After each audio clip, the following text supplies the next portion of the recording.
दज्जाल की एक आंख होगी और वो खुदाई का दावा करेगा।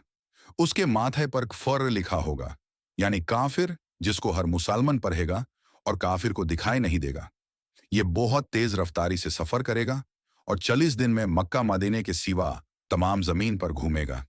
इस 40 दिन में पहला दिन साल भर के बराबर होगा, दूसरा दिन महीना भर के बराबर होगा, तीसरा दिन हफ्ताए के बराबर होगा और बाकी दिन 24-24 घंटे के होंगे।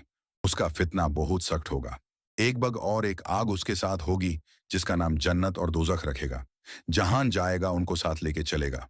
उसकी जन्नत असल में आग होगी और उसका दोजख आराम की जगह होगी। लोगों से कहेगा कि उसे खुदा मानो।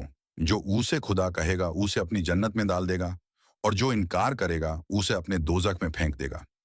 मुर्दे जिंदा करेगा, पानी बरसाएगा, जमीन को हुक्म देगा कि वो सब्ज़े उगाए। वीराने में जाएगा तो वहां के मुर्दे शहद की मक्खी की तरह ग्रुप के ग्रुप उसके साथ हो जाएंगे। इस किस्म के बहुत से जड़ू दिखाएगा, लेकिन हकीकत में ये सब जादू के करिश्मे होंगे, वकाई में कुछ नहीं होगा। इसलिए उसके वहां से जाते ही लोगों के पास कुछ नहीं बचेगा। जब मक्का और मदीना में जाना चाहेगा, फरिश्ते उसका मुंह फेर देंगे। दज्जाल के साथ यहूदियों की फौज होगी। दज्जाल सारी दुनिया में फिर फिरा कर मुल्क शाम को जाएगा।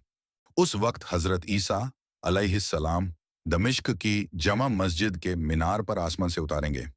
ये सुबह का वक्त होगा और फजर की नमाज के लिए इकामत हो चुकी होगी।